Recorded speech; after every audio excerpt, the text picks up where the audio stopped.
Alright, what's going on, people? Rainbow Map here, and today we're going to talk about Yuri Akui versus Kenshiro Teraji. Now, I'm not really that familiar with Yuri Akui before I decided to study him, but this guy's a pretty good fighter. He's like a faster and a way more efficient version of Kayaguchi, although Kayaguchi might have a little more volume and consistency with his work rate, but Akui is a little more explosive, so this is going to be interesting to see how his style fares up or how his style matches up with Kenshiro. So let's get right into this. So one thing that we see a lot from Akui is that body jab. So he likes to go down to the body whenever he comes in, right? Steps in with one leg, as you can see here. Again, he's going to try to do that here. Boom, which is really going to be effective because Kenshiro, first of all, that's going to slow down the footwork of Kenshiro, the lateral movement, the backward movement. And then secondly, it's going to force Kenshiro to kind of square up because he's going to have to block those shots to the solar plexus, or he's going to be forced to be bladed because he would want to kind of deflect or avoid those shots at the solar plexus. And once that happens, once he gets bladed, he gets open for that chopping right or for that overhand right over the top, which we have seen him get hit with a lot of times before against, I think it was Yabuki, who hit him with a lot of overhands. And so we're going to see that once again here. We're going to see him throw a body jab right there. And as you can see, it really slows down the footwork of his opponent and it makes them drop their guard a little bit more, okay? Next thing we'll see is going to be that shifting cross. So a lot of times what we'll see with Akui is he's going to throw that cross, square up, right? He's going to try to cut you off by squaring up. And then from there, he can throw a power hook, or he can throw something like a side step and then a hook. He can create angles off of that. So because he tends to get wild with that right hand, he tends to take advantage of it by deciding to square up and then just doing some shifts or side steps after he overreaches with that right hand. So here you're gonna see that again. He's gonna throw that cross. Boom, he's gonna square up.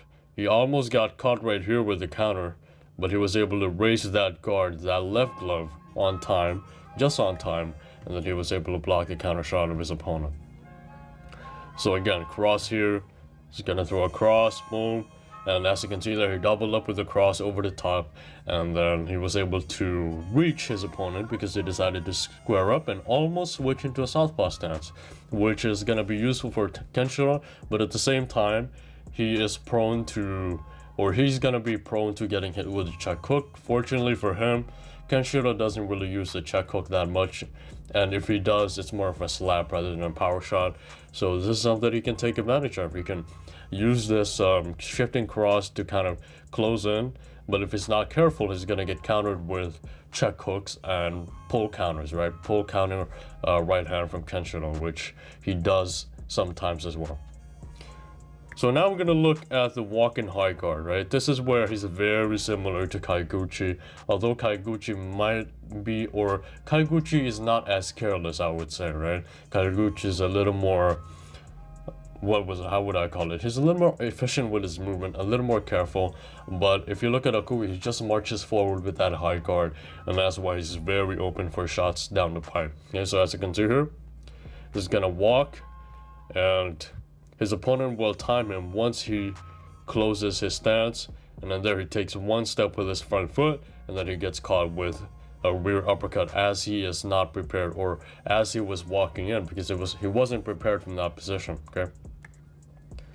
So here he's gonna walk again, and then his opponent will hit him with a hook, and then he almost hit him with a right hand there, but fortunately for Akui, he was able to get his head off the center. But the same thing applies there.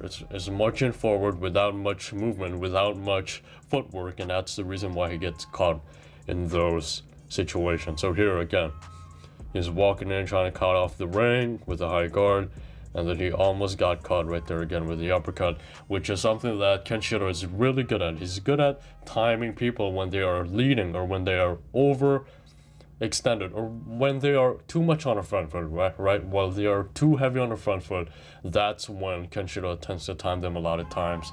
And so this is gonna be a jabbing masterclass, basically, if Akui does not use his footwork and his parries, his head movement while coming forward. It's gonna be a jabbing masterclass all the way on the end or for the side of Kenshiro. So now we look at that overhand, right? Although he doesn't use this as much, okay, although he doesn't use the overhand as much, what we see a lot with Akui is that when he does use it, it's really effective. So as you can see here, boom, he just does a short overhand over the top of his opponent, which is gonna be a really effective tool against Kenshiro. And then here, you're gonna see that again. Okay, so he fakes a jab to the chest right there. So he's gonna fake a jab to the chest here, boom, or more of a jab to the body, and then throw one overhand over the top, which helps against someone bladed like Kenshiro and someone who has that drop lead hand. And then here he's gonna try to throw that overhand again, but he failed right there because his opponent was able to step back. Okay, so if he just adds a little bit of step there on the right, like a slip and then a tiny step with the front foot, throw that overhand, he's gonna be able to reach Kenshiro all the way. But here's my prediction for this fight. Let's get right into it.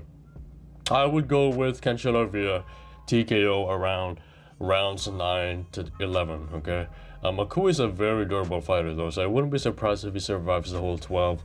But with his style, just that come forward type of style, not much head movement, not much variations with his combinations, I think Kenshiro will figure him out pretty quick and then eventually break him down with the jabs, with the counters, with body shots as well, because his high guard tends to open up his body a lot of times. So that's something that's going to be interesting to see as well, how Kenshiro attacks the body and how he'll take advantage of that. So that's going to be my prediction for this fight. I got Kenshiro via late TKO. Let me know what you guys think down below.